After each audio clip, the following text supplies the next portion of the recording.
Bueno, de entrada, pues muchas gracias a las problematizaciones de Blanca, la idea de empezar a pensar desde marcos históricos y epistemológicos la relación entre el psicoanálisis y lo neuro. Muchas gracias a Héctor por la apertura, por acercar a la psiquiatría a un diálogo con el psicoanálisis y por hacerlo desde un lugar muy receptivo, no desde el lugar desde el lugar positivista clásico, ¿no?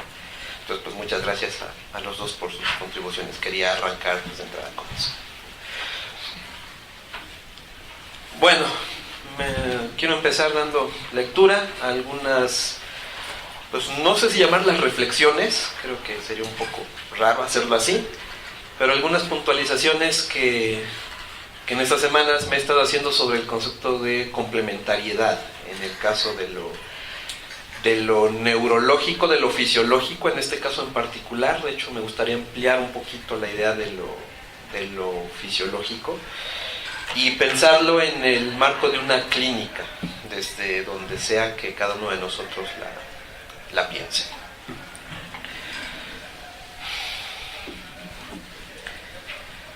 Pensar la clínica psíquica requiere de una apuesta por un lugar reflexivo particular, en que los alcances y las limitaciones epistemológicas de los modelos implicados, en toda su semántica, plantean una serie de imposibilidades pensables en una sensibilidad técnico-clínica práctica más o menos impracticable, pero concebible en un registro pragmático de la búsqueda de la respuesta a una demanda anclada en los límites entre lo orgánico y lo psíquico.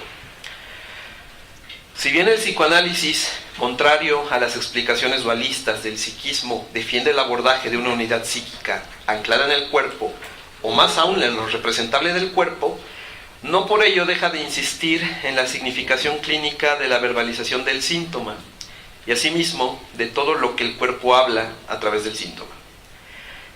En esta tónica, lo fisiológico es más bien un entramado de physis y logos, la palabra de la naturaleza, aunque la palabra del cuerpo pueda evocar una denotación más directa a través de la idea de fisiologismo. Este fisiologismo, como verbo del síntoma, se constituye eje rector en toda clínica que se sostiene de la narrativa de un sujeto hablante, la palabra con que nombra su sufrimiento y elabora el lugar de éste en su deseo, encarnado en un sí mismo hecho cuerpo, o fantasía del gran otro depositada en este. Es la asociación libre que lleva de un polo a otro en el discurso de lo que duele, ya en corazón, ya en circulación. La fantasía del cuerpo idealizado, desintegrado, amenazante, deseoso y deseable, conforma la queja en duda y delirio, y a través del monólogo de la represión se hace personaje. Así, en la somatización, el cuerpo físico toma un papel central, envuelto en un disfraz dualista, para dar voz y sentido a otras vías de sufrimiento de las que nada se quiere saber. El cuerpo físico se torna representación de lo irrepresentable. La idea de fisiologismo sugiere, no obstante, un camino de dos vías: palabra que se hace cuerpo y cuerpo que se hace palabra. En este sentido, de aspecto más retórico que clínico, se postulan la somatización y la introyección de los componentes angustiantes de la enfermedad física como amenaza de muerte y amenaza de desintegración. La enfermedad del cuerpo, enfermedad de lo real. La enfermedad del cuerpo, terrorífica, desesperanzadora o garante de cuidados e interés del otro, se convierte en material a través del cual el sujeto da cuenta de su angustia de desintegración, y para la clínica, en eje a través del cual el deseo se articula en su relación con el goce. En la clínica, la enfermedad somática tiene pues pleno sentido, cuando al apalabrarse se vacía de los significantes que la ligan con la angustia de muerte, de castración, como estigma, castigo o posibilidad de salvación por parte del silencio del analista, en su lugar de sujeto supuesto saber. Silencio, productor de cadenas de asociaciones, y la posibilidad de la construcción de nuevas enunciaciones alrededor de un sufrimiento elaborador al cual la escucha analítica concede un lugar.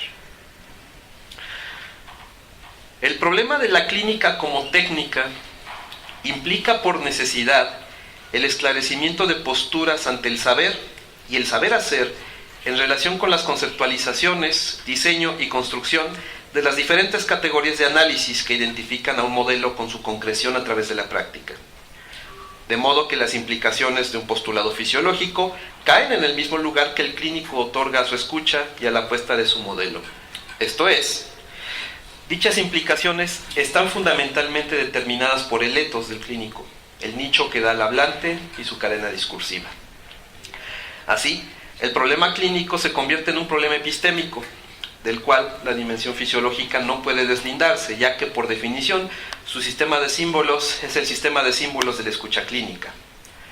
No es, sin embargo, posible establecer una relación de identidad entre los paradigmas fisiológicos y los paradigmas clínicos, basándonos en el concepto de complementariedad, pues dicho constructo alude a la imposibilidad de cada modelo de abocarse a dominios completos y autocontenidos, lo que a su vez contradice los principios distintivos de cada modelo por separado.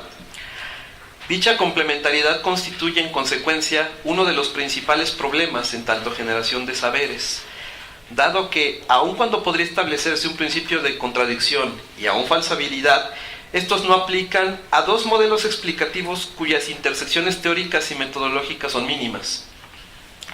De ello desprendemos que no existen ni la identidad ni la contradicción suficiente entre dos modelos explicativos que dan cuenta de distintos niveles de análisis y categorización de conceptos.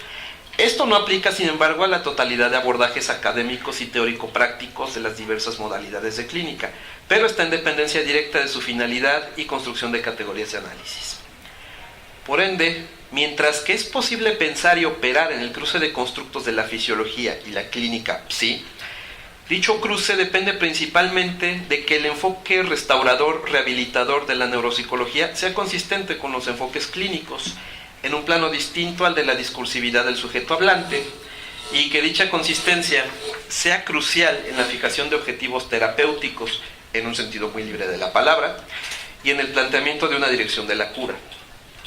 Por su parte, la capacidad de cada modelo clínico para integrar saberes de otros registros estará supeditada a la capacidad del clínico mismo de incorporar dichos discursos en el modelo de trabajo, lo que a su vez depende de la capacidad de los conceptos de la neurociencia, en tanto abstracciones de sistemas concretos, de ser abstraídos de forma compatible con el etos del encuadre, más que con su utilidad o capacidad terapéutica en sí, lo que es más un subproducto de las necesidades de producción.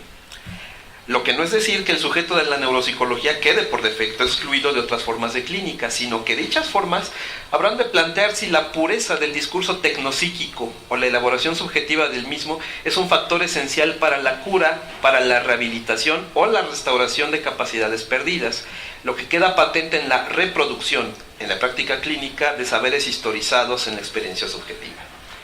En este sentido concreto, la presencia de un saber anclado en lo fisiológico constituye en sí misma la posibilidad de verbalizar la angustia del cuerpo y al mismo tiempo de producir un sistema de símbolos consecuente con la escucha clínica en términos de la integración discursiva de la experiencia elaborativa. El apalabramiento del cuerpo en su función terapéutica, a través de la transferencia y la resignificación de los contenidos representados del saber anatómico, del cuerpo y su unidad con lo psíquico. Más allá de una reflexión de carácter, yo diría fundamentalmente epistémico, creo que la situación con el cruce de saberes en un registro fisiológico, en un sentido clínico, creo que atraviesa muchas formas de significarse. Esta idea de complementariedad me ha llamado mucho la atención en el sentido de cómo clínicos o especialistas de un campo o de otro la están pensando. Un discurso muy utilizado es el discurso de que una de ellas complementa a la otra. Es un planteamiento interesante, creo que puede problematizarse por muchos ángulos. Una de las ideas que en este momento, que a través de este texto se me ocurre o que he estado pensando en estas últimas semanas, es de entrada si esa complementariedad aludiría a hechos concretos, es decir, complementarse implicaría que una de las disciplinas hace lo que otra no, y que en ese sentido lo que no hace una puede ser compensado por lo que hace la otra. Es curioso porque si lo pensamos así tendremos que pensar que haya un punto en común entre ambos planteamientos. Algo que comentaba Blanca es que, bueno, a partir de una neuropsicología que lo verse a través de lo histórico, puede encontrarse un punto de anclaje. Sin embargo, yo diría que más que complementariedad en un sentido estricto de que cada una de ellas haga lo que la otra no, podemos pensarlas como registros muy diferentes de análisis. Cada una está abordando y describiendo procesos muy distintos. Algo que se ha intentado hacer a lo largo del tiempo es como conciliar esta parte en la que, bueno, lo neurológico puede dar explicación de lo psíquico en un sentido psicoanalítico. Podemos llegué a escuchar planteamientos en los que tal vez algún día podamos encontrar en el cerebro las localizaciones de las instancias psíquicas. Es más, llegaron a decir personas, bueno, entonces por ejemplo podríamos decir que el ello tal vez sí esté en algún lugar, y tal vez incluso ya pensemos en estructuras concretas en el cerebro donde podamos encontrarlo, o donde podemos encontrar al superyo, donde podemos encontrar al yo, donde podemos encontrar lo inconsciente.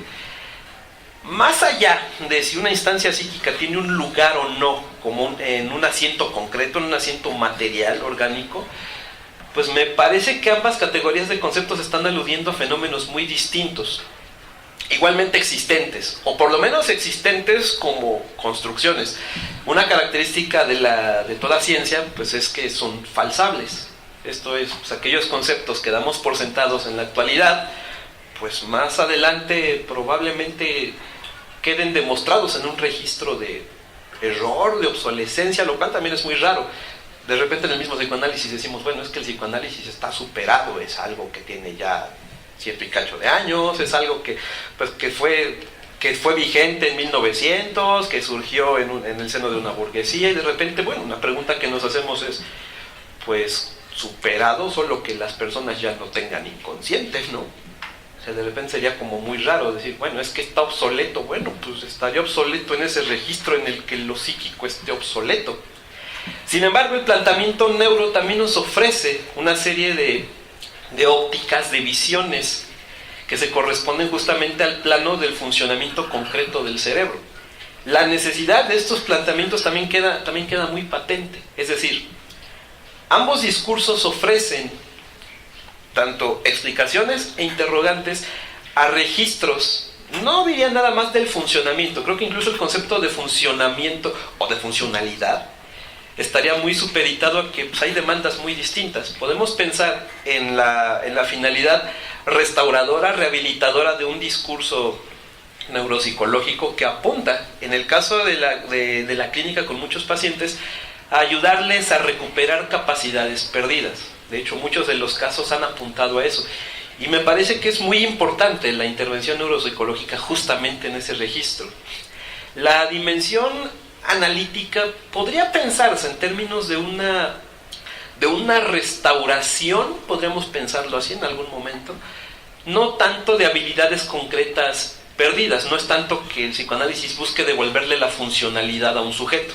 O sea, habría que entender también, habría que pensar desde dónde nos planteamos ese concepto de la funcionalidad, que tendría que ver con los paradigmas de la salud mental, lo cual no quiere decir que estén totalmente separadas y que sean agua y aceite, ¿no?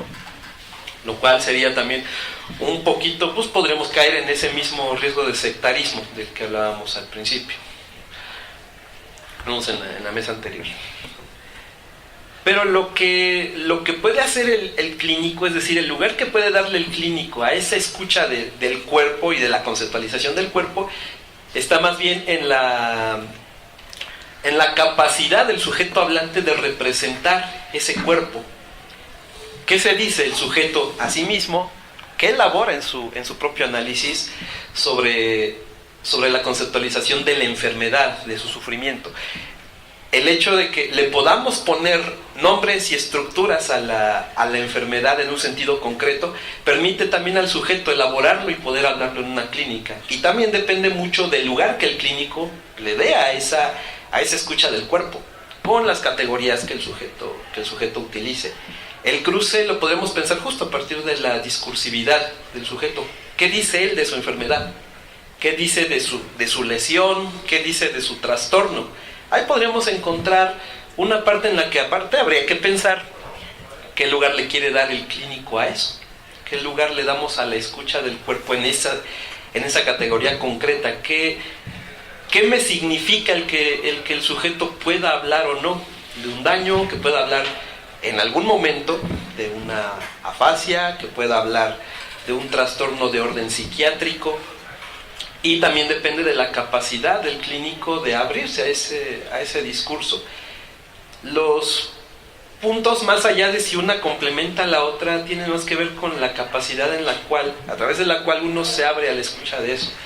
Y a través de la cual también el discurso neuro puede o no dar cuenta de ciertos fenómenos que directamente no pueden ser tan registrados tan fácilmente, ¿no? Algo que nos plantea Héctor es precisamente el hecho de que la psiquiatría también topa con pared en algunas cosas, y el psicoanálisis también, de hecho, pues no se puede sostener más que con ese topar con pared en sus propias categorías, y el clínico con su propia historia. El clínico que no topa con pared en su clínica, pues habría que pensar qué está pasando ahí, ¿no? En fin, bueno, pues ya pues yo le puedo seguir, pues ya tampoco tiene mucho caso, así que pues gracias, con esto termino.